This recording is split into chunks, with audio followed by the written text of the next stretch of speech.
Bowen and I went down to Epic Universe, the new Universal theme park. They wanted us to ride a roller coaster with the GoPro on it, and they were going to put it on social. Yeah. Leah remembers because I called her after it. So it was so hot in Orlando, Yeah. and we had just done Hot Ones. Oh God. You know, that's another food talk show. Mm-hmm. Our bodies were full of chicken wing. Oh no. It was so hot. We were exhausted. They put us on the roller coaster, strapped the GoPro on. It was very intense. My body was breaking. The person comes over and goes, okay, amazing. So we're going to go again. And then I realized, oh, right, it's a shoot. They need like takes of it. I look at Bowen, his eyes are crossed. I was like, huh. And they go, and remember, like, you did lift your arms and we can't actually have you lift your arms. Like, remember to keep for the video, like, you know, just keep. I was like, okay, we can do this one more time. And then we do have to go because we're going to be sick and the content won't be good and we'll be ill. And they go, okay, cool. Yeah, one more time. So we do it. I guess my hands came off the bar for a second. We parked and they were like, could you do it again? I was like, I cannot.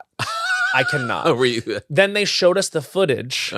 Bowen was somehow turning the performance of a lifetime, smiling, laughing. I am like melting from the inside. So I know it's going to look like that. I got back to the hotel. I called Leah, my publicist, and started crying because it was too early in the year to be this tired. It's breaking bread. For the Cultch Awards, we got an opportunity to do a show at Lincoln Center that had like an outdoor space. They do like a summer concert series, summer free shows. Yeah. And they were like, would you want the space for one night in the summer during Pride? We did it. A ton of our listeners came out and followed that up the next year. We were beyond capacity. And so then it's over time became this thing. So when you did Lincoln Center, was it, you were just going to give you the space and you said, oh, let's do the award thing? Yeah, they said, would you want to have the space for anything you wanted to do? And we were like, oh, why don't we do the awards? So great. And so we did it. Just got a bunch of our friends from New York to come do it. Somehow got legit celebrities to send in a video. I think the real game changer was Taylor Swift sent in 2 videos to accept Cultch Awards. Oh, that are done. And just hearing her say the words in the video, hi, Bowen, hi, Matt, I was like, okay, maybe this is something that people would actually want to play with us. Yeah, on. And right. That's proven to be true. I mean, the cast that we assembled is kind of like an Avengers of like, you know, celebrities relevant to really anyone, because there's something for everyone in the show. How did you come up with the categories? It was just like things that you would want to see in an award show, or it's just literally what we try to do is just always make it so that you're just surprised that you never saw the next category coming. Right. And I think that what Bowen and I try to do is just make each other laugh. And if we're laughing, like one of our categories this year is most triggered, activated, or dysregulated I was this year award. And it's just like 5 times that like we were in consternation. This year we have the Mamma Mia 2 award for Here We Go Again. Just something that's happening again. You'd be a relevant nominee there. But then we have like best lunch and best breakfast, and then best new artist, best album of the year, record of the year. So do you get people to show up to like be nominees? Yes. Are they starting to? Oh yeah. I mean, because you could feel that it's really a thing now. It's really grown to be what I think we always thought it could be, which is just a full-blown satirization of an award show. Because I think that Bowen and I share both being really, what's funny, on our podcast, we asked, what was the culture that made you say culture was for you?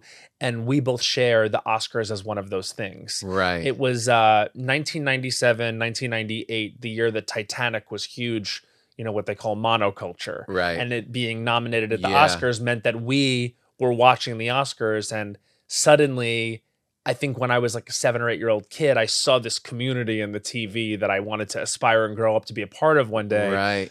Fast forward to now, I now know that the awards show thing is an industry in its own right. You know, it's a lot of smoke and mirrors. It's a lot of, you know, it's a business. Yeah. And that to me is so funny. I think that one thing that Bowen and I really, it hits both of our like instincts comedically, is when something takes itself really seriously, or is like super, you know, capitalist, or like, you know, feels like it's not yet having a sense of humor about itself. Uh-huh.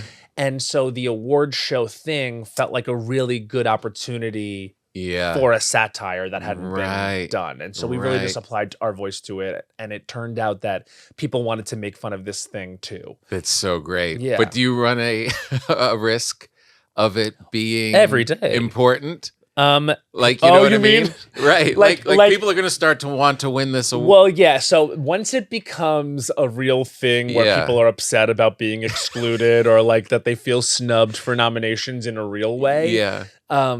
then we'll know it's gone too far. But Then you have the secret power Mhm. of being comedians. Yeah. That then you can take that and twist it and be like, then now here's a new category of the people who are taking this too seriously. Right. Or like Exactly. Like I think we even said in one of our our pre-roll audios, it's like y'all are taking this more seriously than we are at this point. Like it'll just run over the commercials. right. But really, it's just so fun because every single second of it yeah. is satirizing Right. all different forms of award shows. You know, we follow the sort of process of the Oscars, but also there's, you know, a little bit of Grammys thrown in there. There's definitely a lot of VMA. There's right. Tony stuff. There's really all different kinds of award shows. If there's a stock thing that happens, Yeah. we're ripping the piss out of it on the Culture Awards. That's so great. Not to say that we don't want an Emmy for the Culture Awards. Like, yeah, that's I'll funny. sell out real quick. And don't think this isn't airing right in the FYC window. I'm not brand new. It's so fantastic. It really is. I mean, there really is the thing about being comics that you can just literally walk in and to any situation and just call bullshit on it all. Yeah, I mean, I think that is just something I always breathe a little bit of a sigh of relief when I look around and I go, we all know this is crazy, right? Right. Like, we all know this is funny. Yeah. Because the truth is, you know, even booking the show last year, it was really hard to sell a lot of people on the idea of it's an award show, but it's really a comedy special. Because Right. there is so much, you know, there's Oh, that's a lot of interesting. focus and attention and energy placed on winning and getting nominated for these awards, and Yeah. people work really hard for it. Yeah. So I just think that excuse to be like, oh, right, I can center myself in a way that this can actually be fun. Right. Right. Because it's nerve-wracking, and it's I know I went to the Oscars with Bowen last year as his date, Yeah. 2 years ago rather, and it's intense in there. It's not a fun It's fun and yeah. vibe Right, until the end. Yeah. You know, people Yeah. as they start to lose, they either Oh. leave the room, Right. or their shoulders drop a little bit. Do they leave? They'll take off. Well, that's, I guess, like an open secret about a lot of the award shows is people are in their seats at the beginning and not at the end. Oh, yeah. that's The pretty seat fillers great. get, if you I didn't hang in know there that. as a seat filler, you can get an incredible seat. Really? Oh, God. Actually, Bowen was presenting at the Oscars for Wicked, and he had to do a very involved bit with a costume. He was Right. presenting Best Costume Design, and the bit was all the presenters came out, and he was the only one in his costume from the movie. Right. So it took him a long time to get in and out of the costume. So I was sitting in the front row of the Oscars as his date with a seat filler for the first like 90 minutes of the show. Really? And eventually the seat filler, who hadn't said anything all night, turns to me and goes, "Where's Bowen?"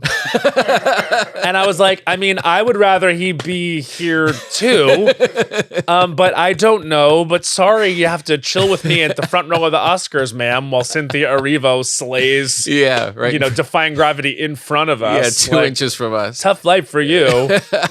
That's You know, you can hilarious. make it $150 and seeing Cynthia, but he'll be back soon.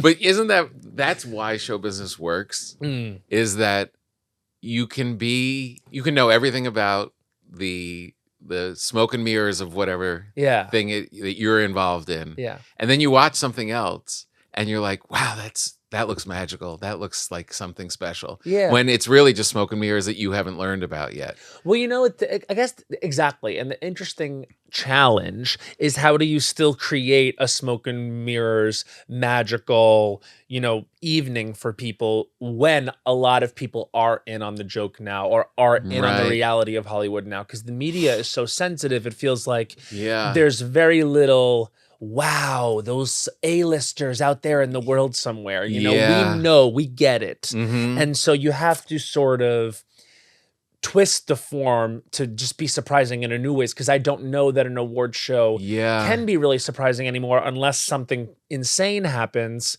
like someone announces the wrong winner or someone gets, slapped in the face. Like a huge moment. Which, all of our violence is staged and consensual, I should say, in our show. Do you miss that part of Hollywood, like that you didn't know everything about everybody? Like there's a handful of people that aren't on social media. Totally. And you have to see them on something really like a film or something really special to like that part, that mythology that you're able to like kind of create. Mm-hmm. I think it was better. It was better because it really felt, it's so much has changed. Like now it becomes like academia, but with the death of us all having the same references. Yeah. You know what I mean? Right. It's why they try to reboot everything, obviously, as we know, because we just need references everyone knows to get a lot of eyeballs on things. Mm-hmm. And it's hard. Right. So we're all so fragmented now. So in a way, do I miss it? Right. Sure, because I miss having a commonality amongst conversation and culture. Like I think that that's something that ties the fabric of culture together. But that being said, in a world where you have I guess a niche concept like this one, it's kind of nice to at least bring all of that commonality to at least our audience. To your thing. You get your audience excited, and that excitement hopefully is contagious to other people. Instead of trying to shoehorn in, like, let's try to get Brad Pitt in here. You know what I mean? Exactly. Like, it's like kind of, play to an audience right. You'll never talk to. So I think with the Cultch Awards, like our honorary awards this year are going to Will Ferrell and Lisa Kudrow. So those are two A+ listers that everyone knows.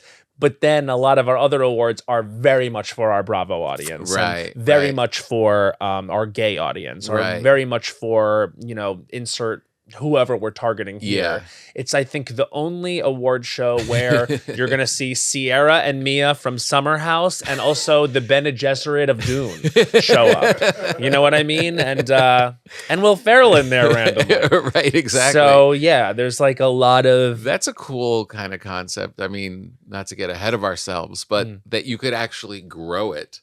Like, it starts as like a little, not little, but a club of people like that. But then as it kind of starts to expand and become bigger, and you have these other people like Will's audience or Lisa Kudrow, like... Well, that's kind of always been the podcast, to be honest with you. I think that one of the things that I think brings our audience a lot of happiness and a lot of,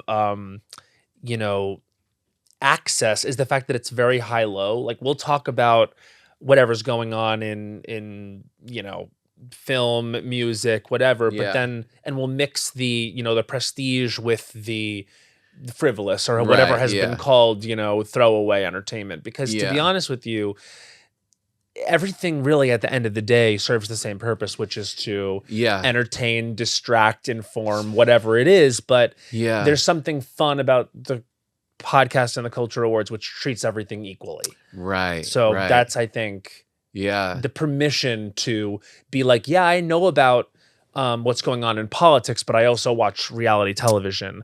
Or I can pick out the flaws in a script, but I also, I like to go to Six Flags. Right. You know what I mean? Like, I don't know if this was necessarily opposites, but you know what I'm getting at. It's interesting to think of your career actually that way. Like, because you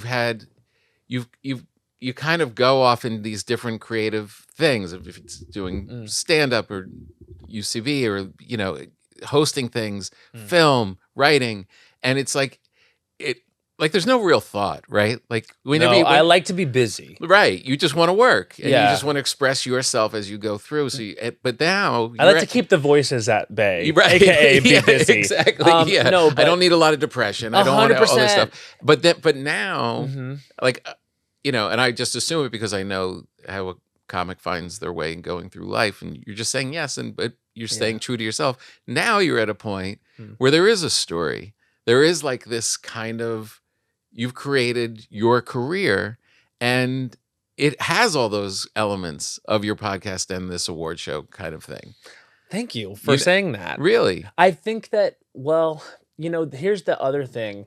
When I was growing up and having like aspirations to be in the business, I didn't really, I think I was really embarrassed to always say this, but I always wanted to be like an entertainer. Like I always wanted to be, Hmm. when I was growing up, I would watch like Nick at Night, and they would sometimes rerun Sonny and Cher, Yeah. and they would rerun like I Love Lucy, and they would rerun, all these great old variety shows from back in the Yeah. day. And I loved Saturday Night Live always. Yeah. And what always stuck out to me were people that seemed like they could entertain in all sorts of different ways. And also Right. I'm realistic about, or I Showman. was realistic about growing up feeling like, I don't really see myself represented so much in any one area. So Right. might as well just try and develop skills as much as I can and have fun learning how to do as much as I can, because you just don't know where they're going to want you or what you're going to need to be ready for. So I Right. got an education in writing, which at the time, all I wanted to be was an actor and be in acting school. But now I look back and I'm happy I was able to develop different Right. talents, because I ended up being really fortunate that I get to use a lot of them. Right. Were you in school? Were you a theater kid? Well, I think I was an aspiring theater kid in Uh-huh. high school, but I was a jock. Oh, you were? Because so very deeply closeted, and really at that point I was just trying to be involved in community and be good at something. I really Right. just wanted to. What was your sport? I actually was a track athlete. I was Mm. I was a 3-season track athlete. I Really? did play baseball and basketball growing up. My dad was a varsity football and baseball coach, Okay. but he didn't care that I do either of those. I played baseball, but football was never a place I could go. Right. But Where then was this? on Long Island. On Long Island? Yeah, I grew up in Suffolk County on Long Island, and by the time I got to high school, I was doing track all year round, and I was pretty fast. I ran a mile in 4:36. Whoa. Yeah, I went to 4:36. Yeah, which wasn't even really one of the better times. I know it sounds crazy, but Yeah. like it was good. This is me being hard on myself. Yeah. Like, Right. Back but to it the wasn't athlete. like like some of these guys were doing sub 4. I did get to NYU and ran track for a week and decided I have to stop and try to focus entirely on trying to make the dream happen. So I was Now, like was the coming out of dream- the closet and trying to do the entertainment industry. So was the entertainment part in the closet too? Were you not telling people that Well, when you were in? I don't think anyone was surprised that Right. when I was in college, they were like, "Oh, he's wanting to pursue this." But the way that I sort of got into it, so that I could soften the blow for people, was like, I'm going to do sketch comedy. Right. Because I still felt like there was something mask about it, I guess. Right. Yeah. Like, yeah. you Yeah. You, can there's- get away with that. Exactly. It's, And right. so I still had that sort of internalized homophobia of not wanting to say out loud that I wanted to be a singer or a comedian, Right. that was doing a lot of different things, perform on stage, etc. And in your mind, when you're in high school, like to admit that is to admit everything. yeah, I mean, Like even just to admitting, like I'd love to be in Oklahoma. Oh, would God. be like we did Bye Bye Birdie one year, and I sat in the audience and I watched this person just waste the role of Conrad Birdie. I was like, I would have been the Conrad Birdie. I wanted to play Rosie and Kim as well, but I really would have. I think I was appropriate for a part that I didn't go out for. And Yeah. no, it happened again and again until I was Yeah. finally like, how long am I going to sit in the audience knowing that not only I want to do it, but that I kind of think I can. You could do it. And yeah. so then I got to college, and by chance, my RA freshman year was like, I have a fun thing for us to do this weekend. We're going to go wait on the standby line at SNL. And for those that don't know, you can go in the morning on Friday morning, and I would get there at 11 a.m. on Friday morning, and I would wait all day and all night on the street all day in front of 30 Rock. At 7 a.m. on Saturday, they come out and they hand out standby tickets in order. And I remember the first time I ever went, I was 39, number 39. And you come back that night with no guarantees, Yeah. and they let a certain amount of people in from the standby line. I'm with a large group, but I had the first number, and they were like, okay, we can let in the first 39 people. And probably what I should have done if I had decorum Yeah. was like, oh, well, I'll go. If we can't all do it, we'll just go. But Yeah. something inside me said, you have to go in and see it. And I said to them, I'm like, I'm gonna go. And I remember getting in the elevator and turning around and the doors closed and everyone on my floor was there just watching me do this without them. But You left them all behind. I just did because I was like, in fairness, I had the ticket. Yeah. And I was like, I just felt like I had to go. Yeah. And I went up and it was James Franco was the host with Kings of Leon musical guest. This is 2008. Mind you, this is also, again, 2008. So this is when Tina is doing Sarah Palin. Oh, God. And this is when Amy is 9 months pregnant Wow. doing the rap and everything. And I'm sitting there and I'm watching it. By the way, sat next to in the audience, a then pretty kind of unknown Emma Stone. No. Who I had known because she was in Superbad. I'm like, oh my God, I think that's Emma Stone and her boyfriend, Teddy Geiger, the singer Teddy Geiger. So I'm sitting there watching this and, she would, by the way, go on to host the show. She became a 5-timer. Yeah. So we're sitting there and I'm like, wow. And something like chemically altered in me. I was like, I have to, there's something about the energy of this I have to be around. And so I kept going every week. I wouldn't hang out with my college friends. I would go if they wanted to come, that was fine, but I would wait on the standby line, and sometimes it would be cold and I would wait all night and I wouldn't get in through the night till 7. So through the night, 4 o'clock in the morning, you're still standing up. Yeah. Oh yeah. Jeez. Well, I would bring a tent. I'd bring like a little sleeping bag and you'd sleep on the street. Oh, God. Yeah. You'd think it was like an encampment. Yeah. But it literally was just a bunch of freaks waiting on the street for this opportunity, which, by the way, they still do this. They do. Yeah. And so I had gotten in about like 8 or 9 times. Yeah. And, 8 or 9. Yeah. And then Wow. I was so inspired. In particular, one day, I saw an episode that was Anne Hathaway and the Killers. And this was the first episode that Kristen Wiig ever did the Lawrence Welk show with the tiny baby hands. Yeah. And I remember Seth Meyers came out and he gave everyone high fives that were the interns, and he did Weekend Update. And I saw Tina do Sarah Palin. Yeah. I was there one time when I think McCain came and was guesting. It was wild. And just being there energetically around that was such a moment. And to say nothing of when Obama won. Yeah. And the energy in the city, it just felt like anything was possible. And I was like, I'm going to do it. I'm going to start being a version of myself now. And I came out of the closet that summer, auditioned for the sketch comedy group, and willed myself onto it. Yeah. And basically, I had just Googled Wikipedia Amy Poehler, and was just because she was the person I respected the most, and I just tried to emulate what she had done in college. Right. What's her path? Right. Yeah. And she had been on the improv group, and I had found out she had started UCB. Right. So I signed up for a class that summer, and I got in my sketch group, and amazing. yeah, then God. That's how I met Bowen Yang at school. He was in the improv group. I was in the sketch group. Met so many of my collaborators now. So many people that are still in the business. I'm working with Donald Glover right now. He started that sketch group. Right. Like Rachel Right. Bloom, was in that sketch group. Yeah. It's so funny to hear anyone's origin story, but this one in particular, because just knowing you now and how funny, and it's also natural. It all thanks. just seems, you're just such a natural performer. You seem so like comfortable in your skin. Like the idea that this wasn't released at some point seems so crazy. You know what's funny? Like my freshman year of college, I thought that like the worst bullying I ever experienced would have been behind me because I went to high school and like was in locker rooms on Long Island, which was kind of tough. And at that time, and I dealt with like my fair amount of straight men bullying me. Nobody bullies like gay men.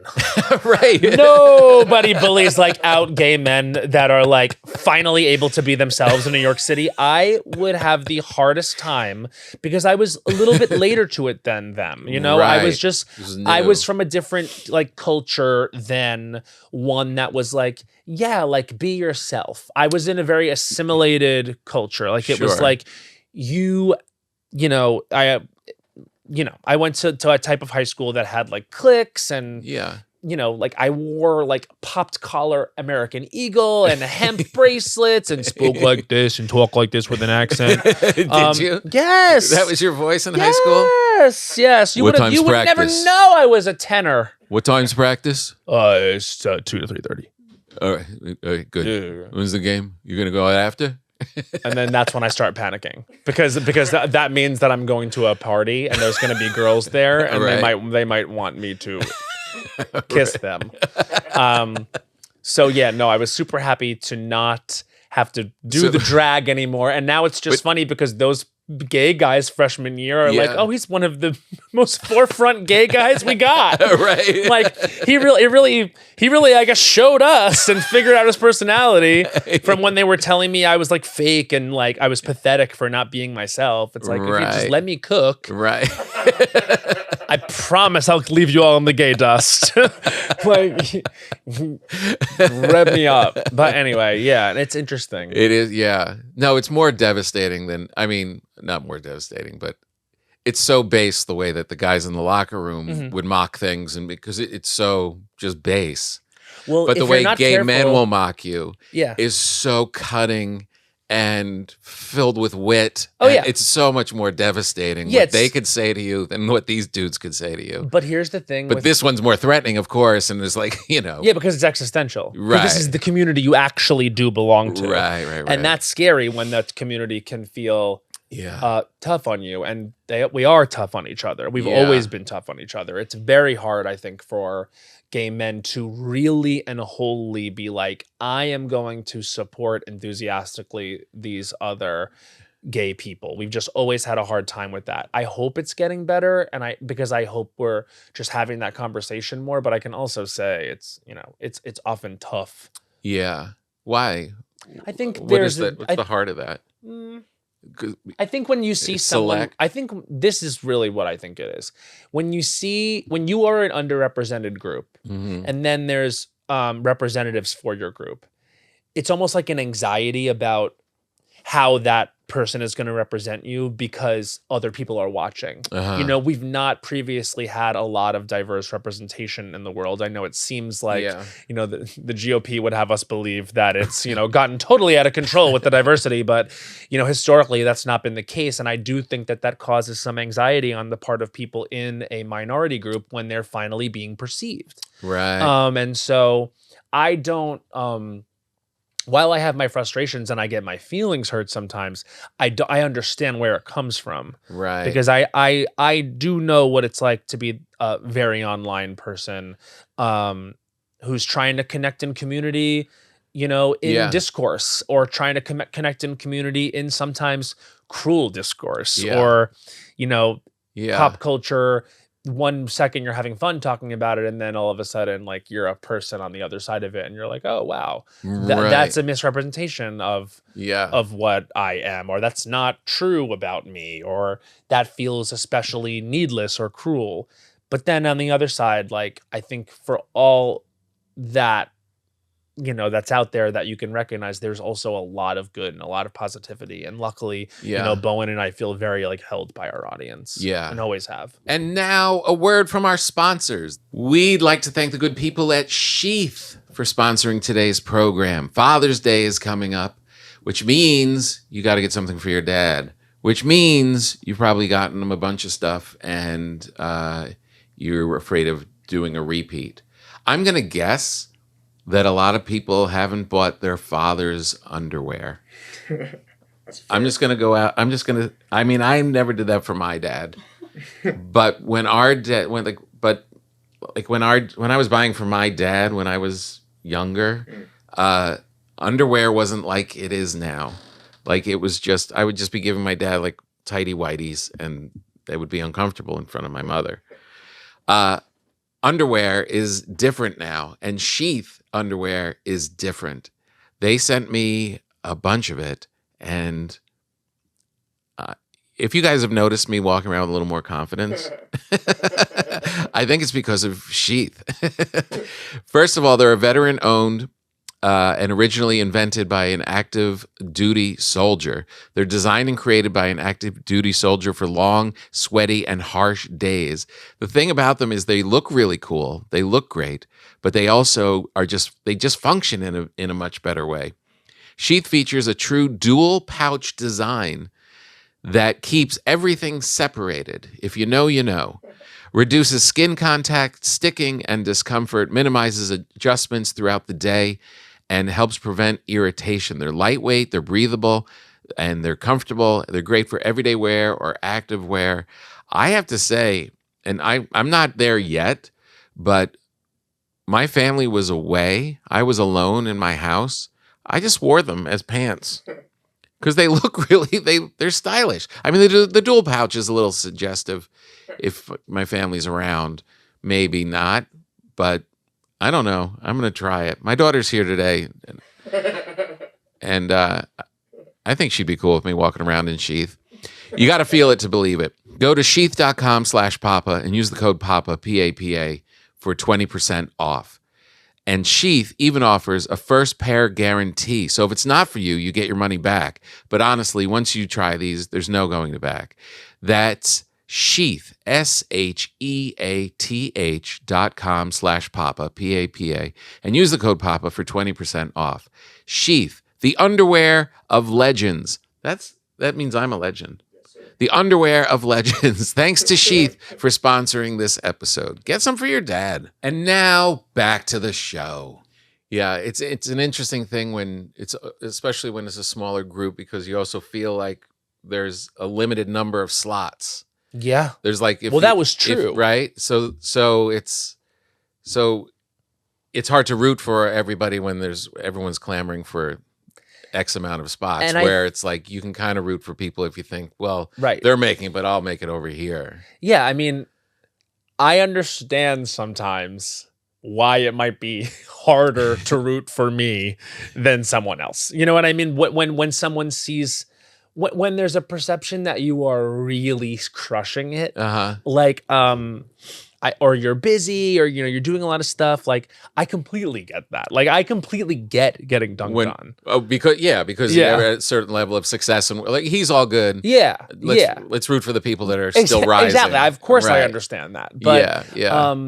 I guess I just try to focus now less on the perception out there and more on what I'm doing, because that's what really makes me happy. And I really do feel like, even if things are positive, like, for example, today, like, a friend of mine sent me a review for Stop That Train, the movie that I'm in, coming out with RuPaul. Right. And it was a really positive review. Yeah. But I did remind myself, like, remember that they won't all be positive, and they can't all be positive. Right. Like, it's funny. When I first was working with my publicist, they would send me reviews, and I was like, oh, maybe I don't want to be sent the reviews. Right. You know what I mean? It's like, it's sometimes and that was totally fine. And but I do get now why people say I don't read them. I try not to look at anything, because if it's good or it's bad, it's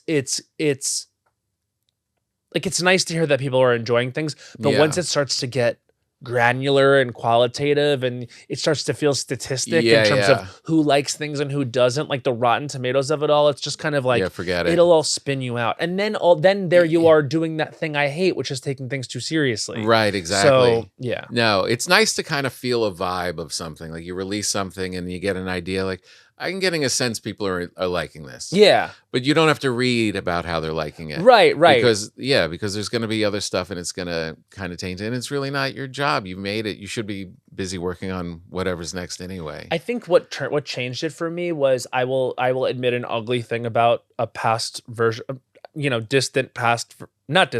recent past version of myself, which is I would go on our Reddit page to see what they were saying, really because I just wanted to make sure they were enjoying the show. Right. But then it became this thing where it was clear that a lot of the people in that environment were not actually listening to the show anymore. They were just reacting to whoever we had booked, and like judging us based on activities that we were, it just kind of was like, oh, I don't think they're talking about the show. It has nothing to do with it. Now they're in a club. Exactly. Yeah. And again, I can't begrudge anyone those clubs because that's a lot of community for people, etc. Yeah. And that's it. They should have it. I just realized this is not for me anymore. Right. Like Exactly. it's not for me to participate or Yeah.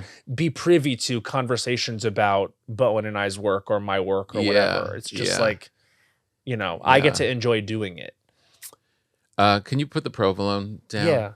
Yeah. Do you not want? No, this? I want you to embrace it or take it, but that it's in between is weird. Yeah, okay, so Like, I feel like I've been wanting to hold it. I feel okay, good. Yeah, I know it was on our minds. Well, when I first saw the provolone, it looked like a sort of a cute pillow to me. I was horrified to find that it's fake as fuck. Hey. And this is Oh, come on. This is not Next a wheel thing you're cheese. gonna say the prosciutto's fake. Don't tap it too hard, you'll reveal. But I do like to have a security pillow at all times. Yeah. Like I've found that whenever I do a thing and there's a security pillow, I am clutching it. Do you, when you sleep at night, do you have a? I'm a koala You're so to my pillows. Yeah, Like, me too. I have the one here. And then my wife doesn't like to spoon because it's too hot. yeah, that's what I'm told. So I have a girlfriend pillow that's in between us. Perfect. And that's actually true love and acceptance of one another. Yeah, it's completely. We've been at it a long time. Like letting go the snuggle of it all. Period. Because I'll tell you what else. People don't talk about it because they don't want to talk about it because it's gross, I suppose. Yeah. People sweat in their sleep. I do. Like I do it. Like I'm out here sweating. Like I would. And then I'm self-conscious about it. I don't want people to feel like they must touch me. I had one of these when I was on tour, and one of those like too deep of a nap before the show. Like, flying in, doing whatever. You got into REM. The amount of drool that was on my pillow. I fell asleep for maybe 30 seconds. It's untoward. It was a gallon of it's untoward face juice on the pillow. It's not good. Like and by the way, I recently hear from multiple sources that not only do I snore, but that it's pretty bad. Oh no. And I unfortunately am privy to my parents snoring, which is really bad. Quite simply roars. And I was like, oh, genetically, if I'm on this path, maybe it's euthanasia for me because I don't want to live that life. I've accomplished a lot. I've done a lot of things. I don't need to turn into that. You just need a place that's big enough. All you need is one other room that you can sleep in. That's all you need. If somebody's in trouble, if somebody's a problem tonight, just if there's an escape hatch, then you're good. My boyfriend, you don't have to be perfect. You're not going to be perfect. And guess what? It's going to get worse. My boyfriend swears it's adorable. And do you live with each other? We don't. So I guess that's what allows it to be adorable. Yeah, then it's cute. No, we're like in a distance situation. But Oh, I'm seeing him right now. He got to come in for the taping of the show, which was great. Oh, he's actually on a Bravo reality show. How long you been together? We've been together for I guess September 4th, which is Beyonce's birthday, was our first date.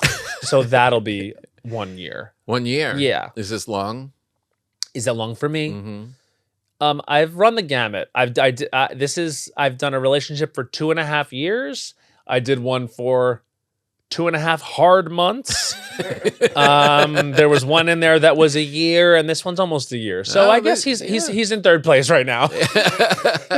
Did snoring end all of them? No, because I think it's become an issue like in the past like 18 months. Oh. Yeah, I just turned it's 36. New. So it's something new. Yeah, it's your mid-30s really surprises you bodily. Oh yeah. You know what I mean? Yeah. I do know what you mean. It's and really buckle up. Well, you know what's funny? I started working with like a trainer for the first time, like right as I turned 35. And he goes to me, yeah, it's really good you started now, man, because 35 is when your bone density starts to go. And by 40, you're going to lose any metabolism you ever had. And I was like, fuck, it's just... You know, those lies that they tell you from the Hollywood A-list that like you can get ripped after 40. It's like, fuck off. No, exactly. It's No. If you absolutely, punish yourself. Yeah. But no, I had a joke in my act about old people. It's like with muscles. Yeah. And it's like, work out all you want, get the muscles you want, but you basically it's chicken cutlets and saran wrap. 100%. Yeah. Skin is not they don't gonna look change. right. No. And so that's why I'm kind of like, like I'm gonna do what I can now. Yeah. But I'm not gonna turn into No, something pointable at on the street. You've so far to go. Well, we hope. But I mean, yeah. I mean, there's got to be more. There's a different pressure. It's weird things too. To be like a straight dad. Oh yeah. And go to the beach. Right. Everyone expects you to be a fat dad at the beach. Well, now there's the dad bod. Right. Then there's the dad bod. Right. But didn't that kind of go away? It felt like there's a real pushback on it. It kind of felt like like the death of body positivity also included the dad bod. Yeah. The dad bod had like 9 shining months. Yeah. It was like, wow, the dad bod. We actually love the dad bod. Now it's like, okay, even the men are on wasting away on Ozempic. No, right, exactly. It's no one is safe.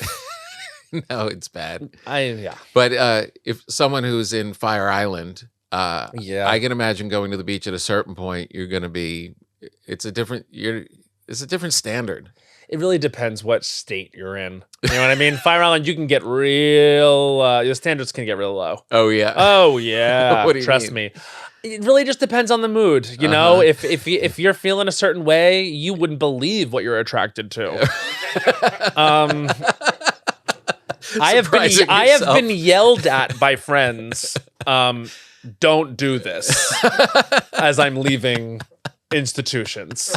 Why? You might have met someone with a nice personality. You know? And then the moon hits their eye. And they can't be nice enough at that point. But no, it's... Did you feel that after Fire Island that it was going to kind of kick open more romantic comedies and more like... You know what's funny? Like we had that good summer. We had that good summer where there was bros in Fire Island, but then I think, again, like earlier in our conversation about the way that we can sort of be supporting each other. I really feel like looking back, people were pretty tough on Billy with the bros of it all. Right. And that was a very funny movie. Yeah. And I was very proud to be a part of that summer where Fire Island and Bros both came out. And I think that I would, of course, love to see more and do more and, be a part of projects like that because, and in a way, like Stop That Train is not too far. Yeah. It's not a romantic comedy, but it is a true, like, Airplane-esque, Naked Gun type moment with an all queer and queer icon cast. And so in a way, I feel like we're having a similar moment again with this movie. Oh, interesting. And I hope the Cultch Awards becomes a part of that, discourse too, that I was driving over here actually, and I was like, I think that's like a really fun couple things to have in Pride Month, to say nothing of everything else everyone else is doing. Yeah. I mean, back to your thing when you're talking about how we don't have that cultural wide net any longer. Yeah. It's nice. It's almost like, well, if you can just keep making films like that and you service the people who love you the most, but it also trickles out, and then who knows, there's a hit and it goes even wider. I think there's no way to, and you shouldn't have to. Show business is hard enough. Burdened by the expectation of it performing. I think anytime you hear of anybody from any gender or race, and they have to carry the whole Black experience in this film, they're just trying to get through this film and do this film. Yeah, like that's enough. Totally. The rest is kind of. But do you feel like we are in a different space where more will be made? No, because I just think that I mean, I don't want to ever be pessimistic about things. Yeah, but I mean, I rarely have auditions come in anymore. I talk to all my friends that are acting. I'm like, are you guys auditioning for stuff? It's like, no, it's everything is way, way down. And I think that's another reason why I'm super happy to be sort of pivoting to other types of projects. Like Bowen and I are writing a book. We actually are co-writing a movie together with Searchlight, who did Fire Island. So we're teaming back up with them, and we're really excited. Great. It's about two best friends who feel rejected in their lives, and so they go to Berghain to prove that they can get into the most exclusive club in the world. Spoiler alert. They can't.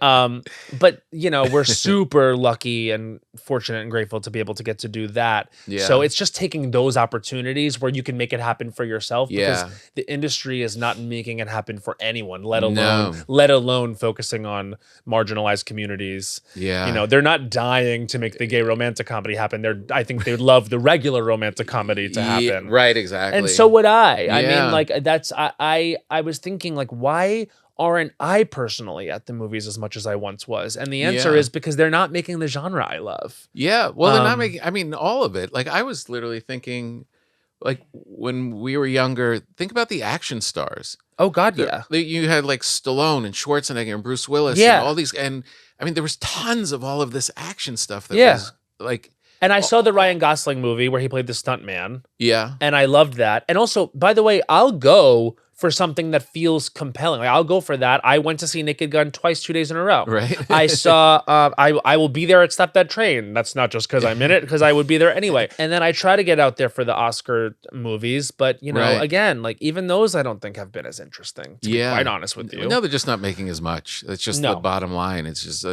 of all of it. And I am truly like, I'm lucky because I feel like a lot of us know, like the heyday of the romantic comedy that was the 90s. Yeah. Like, and I loved all those movies so much, and they just Yeah. don't do them, or they're on Netflix and they feel kind of Different. a little different. Yeah. You know what I mean? Yeah. So- I don't know why. I can't figure that out. Yeah, that's probably Yeah. probably just the fact that like they had a few that should have performed better and then they didn't, and it felt like a write-off of the genre, which is such a shame Right. because, you know, those should be movies that shouldn't cost that much either. No, exactly. Well, I loved what Cord Jefferson said at the Oscars a couple of years ago when he won the Best Adapted Screenplay Oscar for American Fiction. And he said, instead of making one $100 million movie, make 10 $10 million movies. And you know, Yeah, I don't. Has it right. happened? I Yeah. don't really know. I'm really like, I always love to hear about a small movie like Obsession kicking ass the way it is. Right. And I think it's very interesting to see that come out and, you know, kind of make more money than something like The Mandalorian and Grogu. Right. And I don't know. I think Yeah. that they often tend to, I think, take the wrong lessons from stuff. Yeah. But yeah. you know, what It's do such I a know? weird time.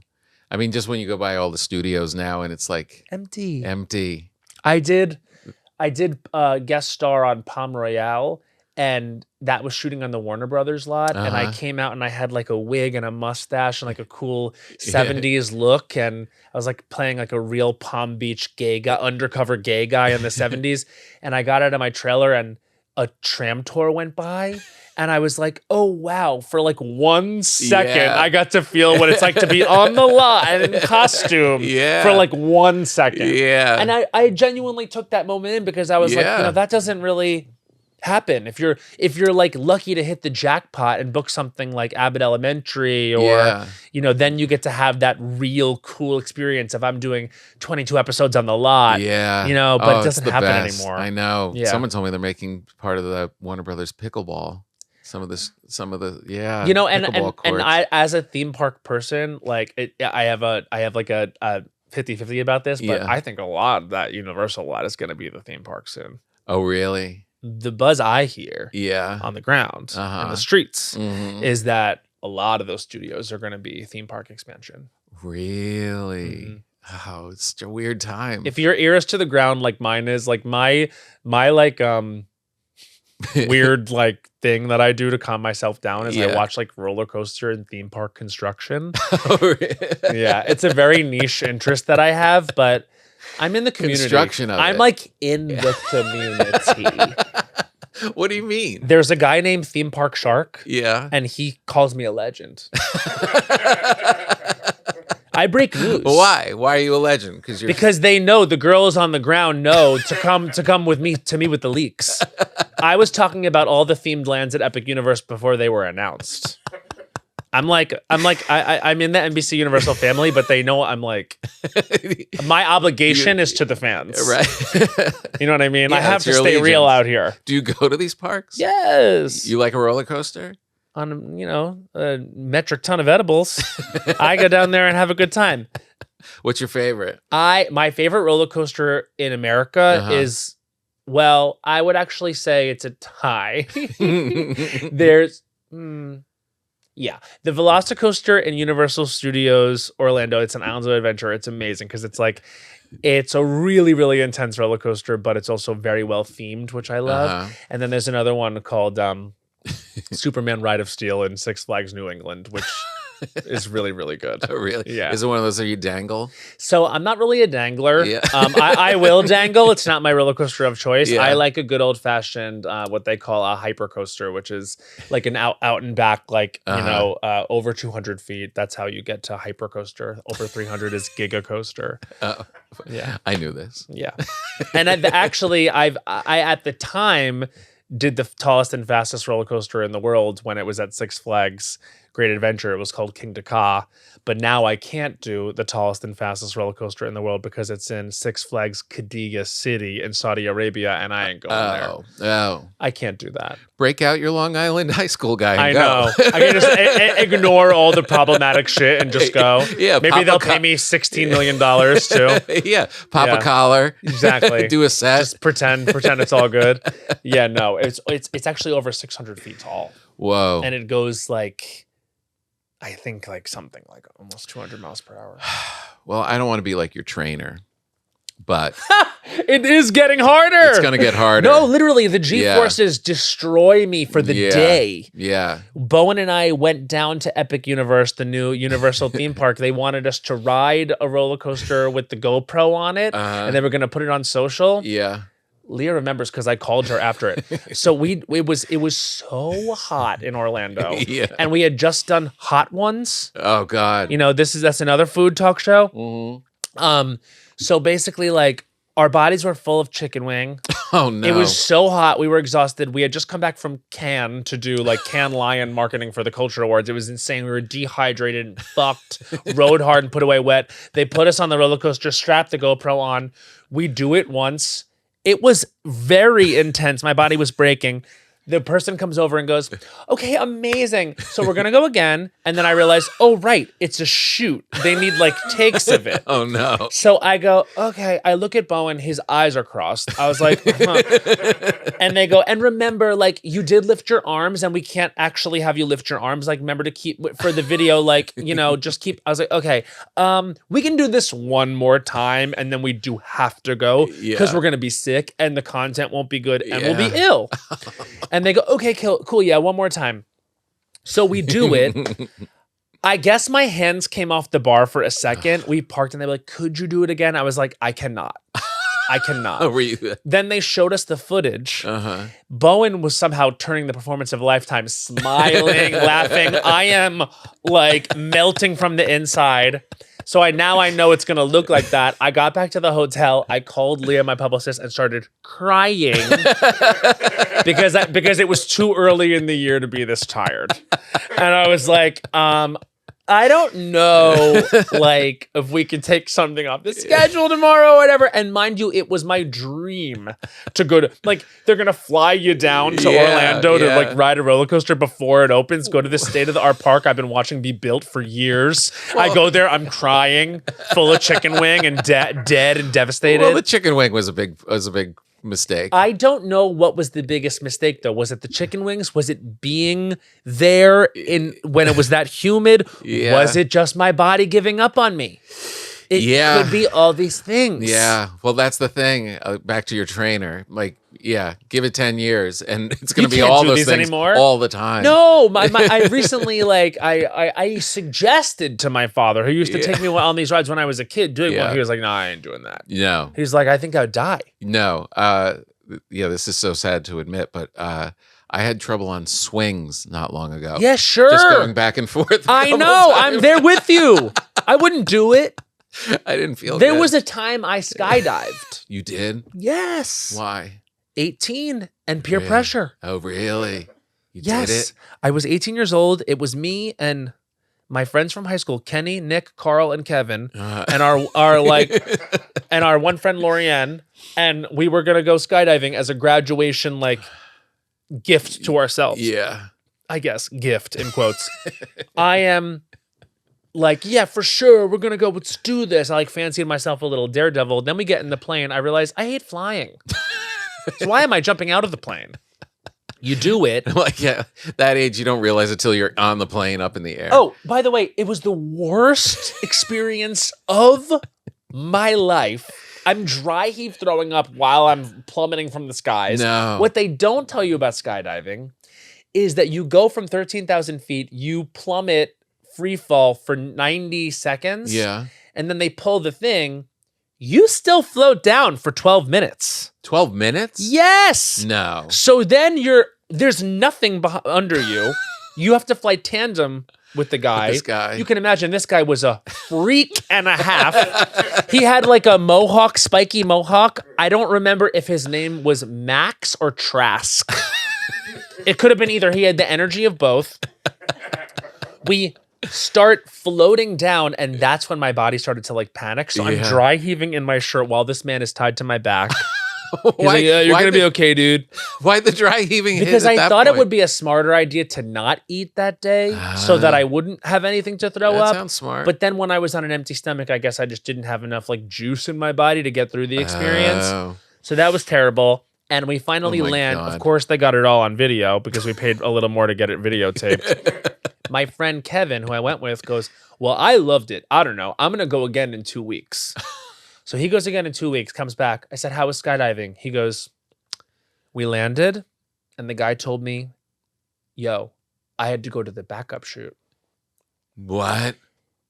Mid free fall, he pulls the cord that is supposed to make the thing pop out, you know, I was about to say balloon pop out, the you know, parachute. the parachute pop out. Thank you. And he said it didn't work, and for the first time in his career ever, like as a tandem sky jump instructor or whatever they are, he had to pull the backup chute, and thank God the backup chute worked. Oh, and by the way, had it not, boy. You've signed your life away already. Yeah, no, that's it. You cannot sue. Did you ever hear the bounce? The bounce? When you hit. What's that? When you hit, you bounce. That's. Yeah. You don't just explode? No, you no splat. You hit and it's like 50 feet back up. What? And then yeah. That's not true. It's true. That's what I hear. What in you bounces? All of it. Oh my God. Yeah, and you're hitting the earth and it's Okay, I do feel though. Yeah. If I was mid skydive and I found out it was not going to happen, like with that a parachute was not coming out. Yeah. I do think at that point, like you're like, oh wow, I'm gonna die, and at least you know it's not going to be painful, because I would imagine that's a right away moment. Oh yeah, I bounce or whatever. I would guess. When you learn that, you probably pass out within 30 seconds. It's like if I was in the ocean and I saw a shark. Yeah. I would die of shock immediately. Right. It wouldn't need to kill me. No. At that point, they're eating a dead guy. 100%, which I'm sure they would love. I'm not going to struggle. Nothing. Easy lunch for them. Yeah. No. Sometimes I'll get turbulence on a plane and my body will go into like what feels like sepsis. I'm like, oh, like I'm literally like my one shoulder just kind of goes involuntarily like that. My body twists in a knot because I'm ready for death because of like a little air pocket. Right. Are you at an age now where you are starting to think like there's certain things you just won't do, like you're not going to do? Not doing anything. Yeah. Not doing any of that. Like when you're young, you kind of get talked into things because you want to go along and you want to be a part of the thing. But here's a word: skiing. Right. Yeah. No thanks. No. My boyfriend lives part of the year in Aspen. I somehow got like a chic boyfriend who does things like ski in Aspen. Is he rich? Yeah. Yeah. So like he has this language for it, and I've never ever been, and that is something I refuse to learn at my age, at what I'm going to call my big age. Yeah, because my body will break in half. No, it'll break in half. I'll be a casualty. I did a show in Aspen last year, and when you're flying in, everyone's all like excited and fresh in their new clothes and stuff, and the flight leaving, it's just ton of people in crutches. Yep, decimated. Everyone is just a knee, an ankle. Do you ski? I have skied. Yeah, I have skied, And it's no, like I will say walking up this setup is very "do you ski" in another way. Right. This is a very much a cocaine table. Unfortunately, I love any cocaine aesthetic. This is very not John and Vinny's. What's the Musso and Frank vibe? Yes, Love that. my yeah. favorite places in the world. Well, congratulations! I can't wait to see the Thank show. you. It's gonna be. I always love seeing fun. you. I feel like likewise. have you still been kicking it in Chicago? In Chicago, Wait, tell me. Yeah. I'm still doing it. I'm still guessing. I'm gonna go do it in Austin actually Thursday. Amazing. Yeah, I love Did that Bill show. have his last day? He did. Oh. He retired. Oh, He retired. And what a legend. I know. I have to think of a good gift to get him. I really want to. I couldn't fly in and say. Maybe we'll send a note. But that would be a good thing. Bill Curtis. Yeah, Bill Curtis. Yeah, he's just a legend. What a lovely man. He's so cool. Yeah. And I can't think of like the right gift to get him. I don't know. I got to give it some thought. I don't know. That is because he is one you want to score on the gift. Yeah, exactly. Yeah. But that's I always say that's the scariest show I ever do because it reveals what I do and do not know that week about politics. Yeah, which is that's everybody. I know. I've decided I just got to lean in now when I go and be a clown. No one expects me to be a public policy. Yeah, I could be funny wrong, or I could be funny exactly, right. exactly. I baked you this bread this morning. Thank you so much. Do I get to keep that bread? We have a bag for you. You get to bring it home. Let me know if you like it. Did you become a connoisseur during the pandemic like everyone else, or were you always this way? No, before. Yeah, way before. He's always making the bread in more ways than one. When people tell you like, we get COVID. Yeah. Actually, I can't wait to feed this to my boyfriend. He's got a little too skinny. All right, good. So fatten him up. He's been stressed out, so I'm gonna feed him this bread. It'll be good today. Tomorrow will be even better. Oh yeah? Yeah. Is that how sourdough works? Mm-hmm. Yeah. Intriguing. It's still a little active right now. So why does it get better the next day? It's still the sugars are breaking down. It's just settling. I didn't know I would learn today. Yeah. I'm leaving richer in bread and knowledge. But sincerely, it was really great. I've been wanting you to come on this podcast for a long time. We've done the radio show before. I and know, and it's always a highlight. Yeah, it's fantastic. Yeah. Thanks, man. Appreciate you're you. the best.